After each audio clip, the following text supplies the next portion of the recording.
This is Jermaine reporting for the Pound for Pound Boxing Show. I'm here with Mikey, the Problem, McKinson. How you doing, mate? Yeah, I'm very well. Very well. Can't complain. Brilliant, brilliant. Fight week. Obviously, I want to talk a bit about your house campaign going into this fight. It's been very good. They're always very good. I prepare very well. I've got a good team around me and stuff. I've had some good round sparring. So yeah, I'm in a good place at the moment. It's fight week, so I just can't wait to get in there now. I really can't wait to get in there. Yeah, you're looking good, man. I've seen it from the pictures. Looking really, really good shape, ready to go. We said you're in the right place. You're in a good place at the moment, which is always good. I want to talk to you. Obviously, your opponent on the weekend is 19-1. Yeah. I don't know if I pronounce his name properly. Runowski, is it? I don't know if I pronounce it. Runowski. I don't know how to pronounce his first name. Something Runowski. Yeah, Runowski. He's 19-1. His only career loss was to Josh Kelly by UD. I want to ask you though, what was it you do different compared to the likes of people his opponents he faced before in the past? Well, there's a style not like mine, and that takes nothing away from Josh Kelly, because Josh Kelly's got a bundle of ability, talent, and skill set, and he beat this guy convincingly.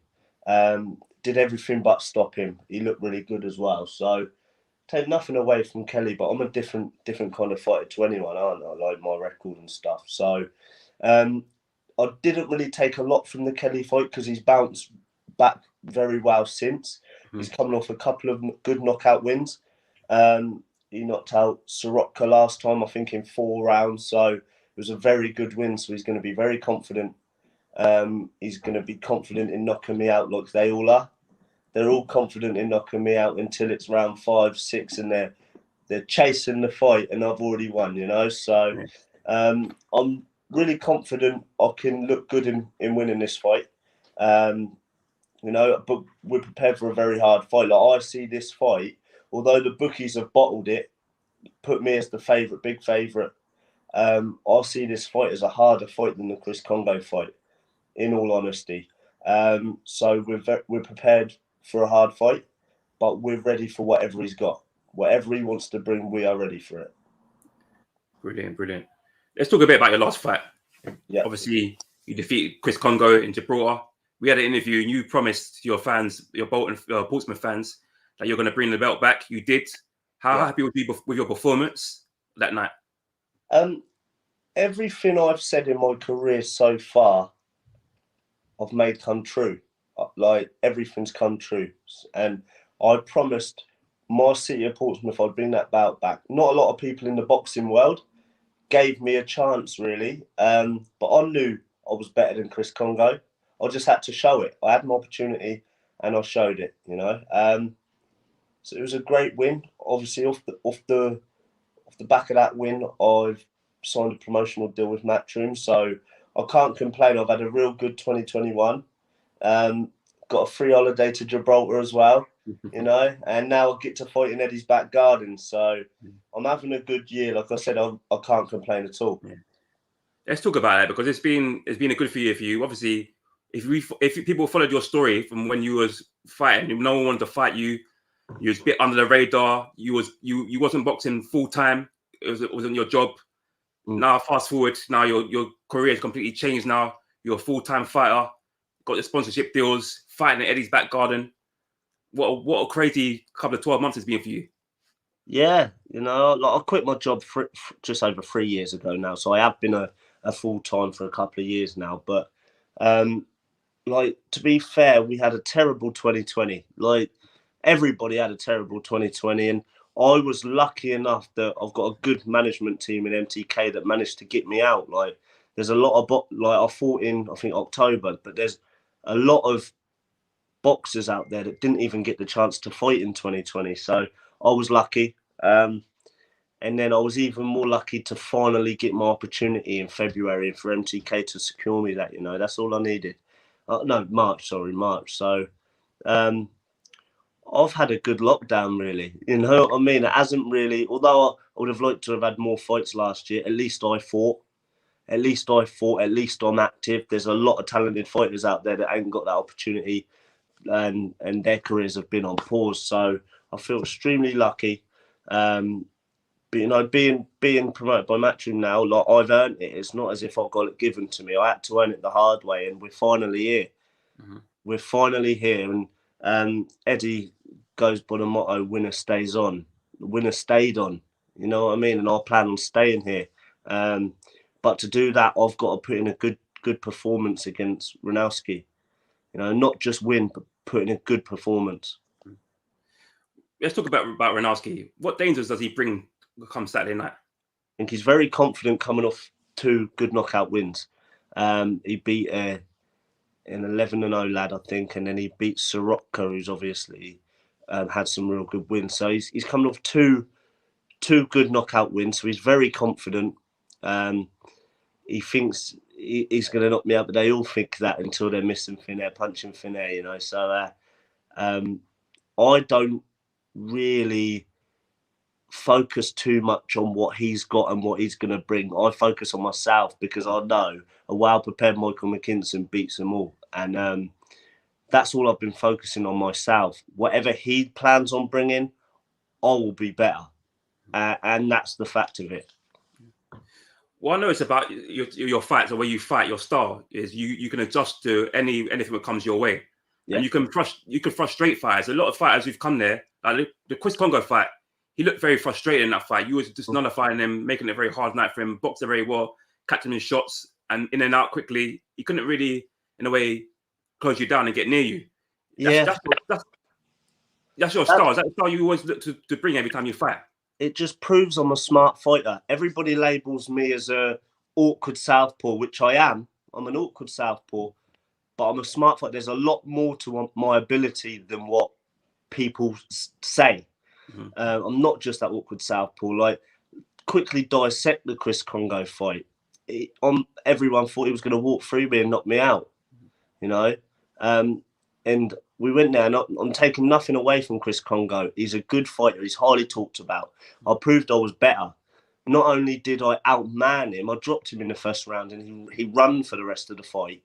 I also outboxed him at times, and he's a 6'2" former GB amateur. So I outmanned him, which nobody thought I could. I outboxed him, which nobody expected me to as well. So I showed a lot more of what I've got up my sleeve in that fight. But there's so much more to my ability that I ain't even shown yet. Yeah. And it'll take the right opponent for me to be able to show that. I've had 20 fights. I've only ever had to dig deep and actually grit my teeth in one fight, and that was a couple of years ago. I fought a Russian, but I was underprepared and stuff, and that was a tough night's work. But other than that, I make it look easy. They're tough fights. All of these are tough fights. But watching them back, I made it look easy, and that's what I'm good at. Yeah, I agree. I want to talk about, obviously, you're number 4 in the WBO rankings. Yeah. The only people above you is Mikey Garcia, Shawn Porter, and Virgil Ortiz, who's fighting this weekend. If you get past your opponent, which one of these fighters would you like to fight? Would you like to fight Mikey Garcia in the future? Well, to be fair, it's a great mix of names to be amongst, like the local boy from Portsmouth being amongst them guys. So that's why we're in boxing, to be able to get to that type of things, or get opportunities to be able to fight them guys. I've got a good management team, a brilliant management team, and I've got a great promotional team now. So all I've got to do is focus on my job, and hopefully I'll get names like that in the future, you know, because on paper, you might laugh at me for saying, but on paper, I'm not far away from a fight like that. You know, I'm not far away. I'm fourth by the WBO, and I'm active. So who knows? I could creep myself up into a good little position to be able to get a shot like that. But right now, I've got to focus on my job, and like that starts with taking care of Runowski, because if I don't take care with this guy in good style, I don't deserve to even be talking about them names. I don't. So not only have I got to win, I want to put on a good show. I want to put on a good performance. Yeah, 100%. But like I say, my name's amongst great names, so I'm happy. Yeah. And obviously, a win on Saturday night will solidify that and potentially get you a big fight, maybe in your next fight against one of these guys.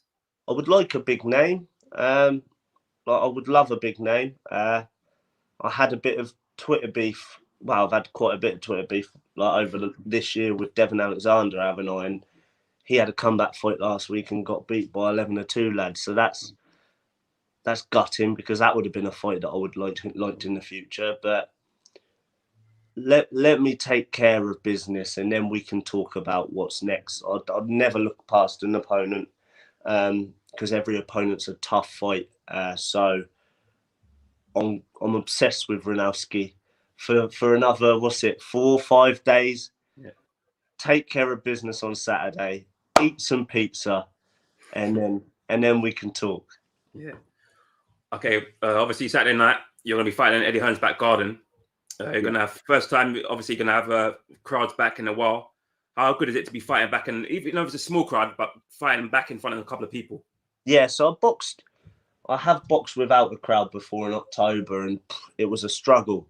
No atmosphere and stuff like that. But I got it done, because good champions will get it done no matter what. Good fighters will get it done no matter what. With no crowd, it was tough. With no atmosphere, but I got it done. Went out to Gibraltar, and there was 500 people that came to Gibraltar. So a small crowd, but that made a massive difference. Yeah. This time, it's an even smaller crowd, but it's a great event, a great occasion, you know. And some people crumble under big occasions like this. I don't. I raise my game, and I've proved that before. So it's going to be a great night. It's going to be a great experience. I'm going to soak everything up. But first and foremost, I've got a job to do, and that's all I'm focused on. And I'll get that done, and then I can enjoy the main event with, like I said, some pizza and some junk food for a little bit. But yeah, I'm excited for it. Yeah. Mikey, let's talk a bit about the main event. Obviously, it's a really good. I'm really looking forward to this main event. Joshua Povetkin versus Richard Bolotniks. Yeah. Two good fighters, 2 big punches as well.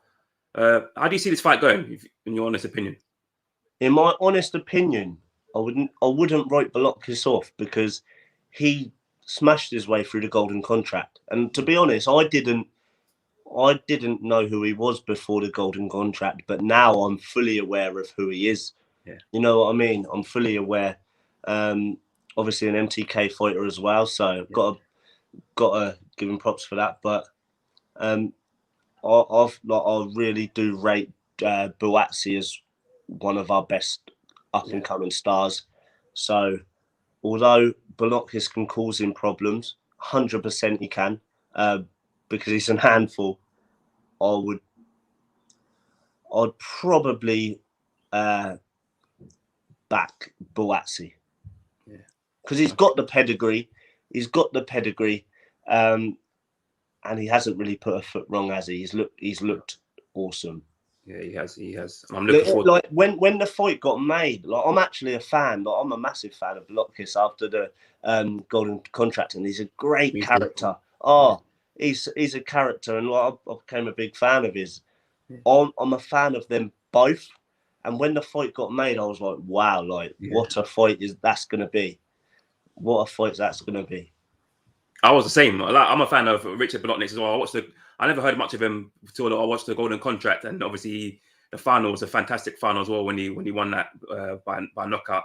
And obviously he's just a likable character. After he done his interview, and he was saying he wanted to go have a beer and a pizza.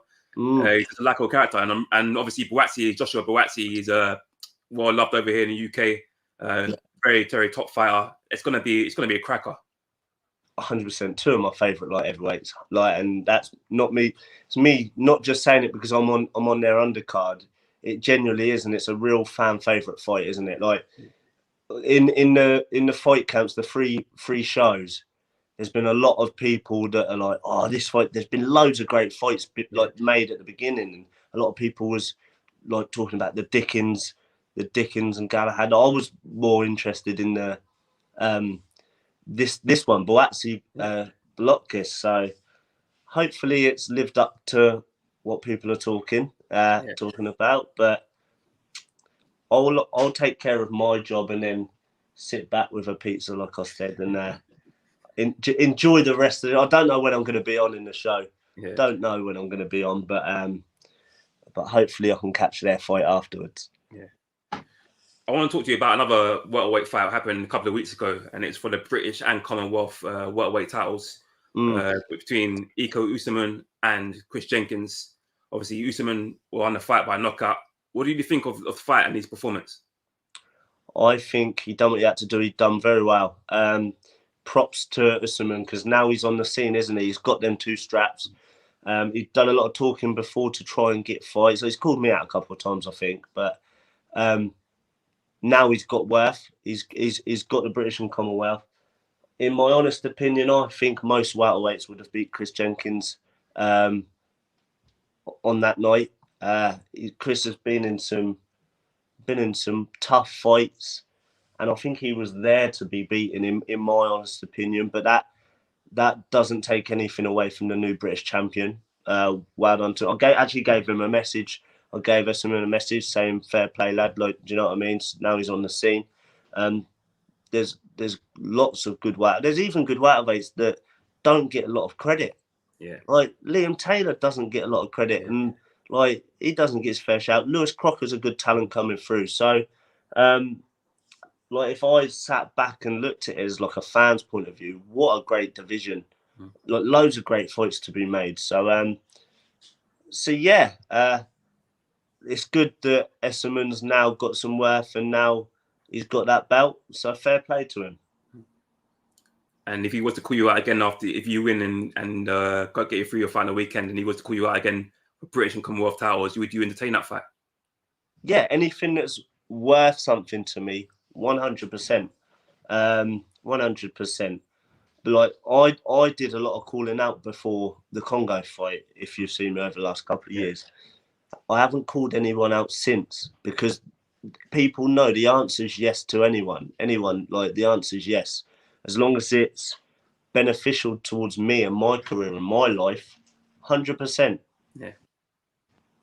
Brilliant. Like I said, I agree with you. Obviously, I've seen you calling people out before. You never got the fights you were looking for. A lot of people didn't want to fight you, which has been it's been clear enough to see. And obviously now you're finally getting your chance now, and you're proving it. And if those fights happen, I'm sure there'll be bigger fights than they once were before.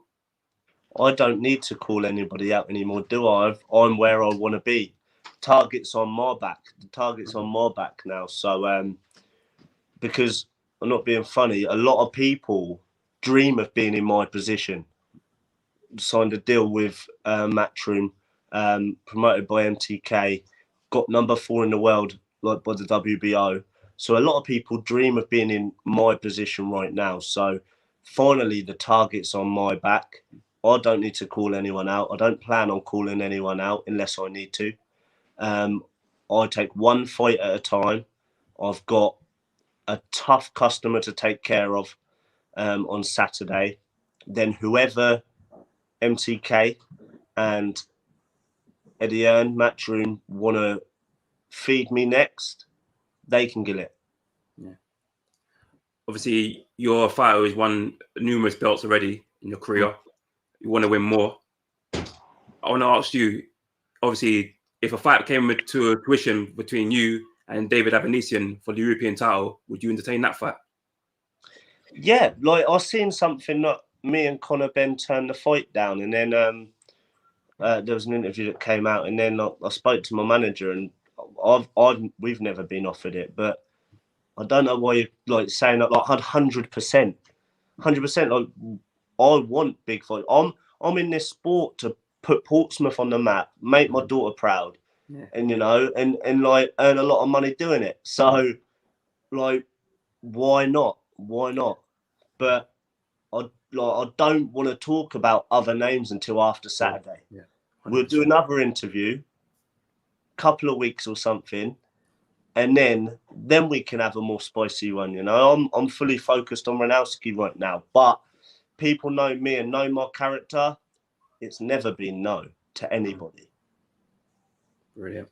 Obviously, I want to ask you if you've got a quick message for your fans from Portsmouth who will be tuning in on Saturday night, and for the viewers that will be tuning in and that Matchroom fight camp on Saturday night. Yeah, I'm feeling the love and support, especially from my city. This year's been amazing. I know there's a lot of people that couldn't afford to come to this one, and there's not a lot of tickets being released anyway. So, like, once I do my job, like, hopefully I'll get another one before the end of the year, and they can all come, all support me, and then people can hear how loud and how proud my supporters are. Brilliant. Mikey, absolute pleasure having you on. I wish you nothing but the best going into this fight Saturday night. I can't wait to tune in to watch that fight.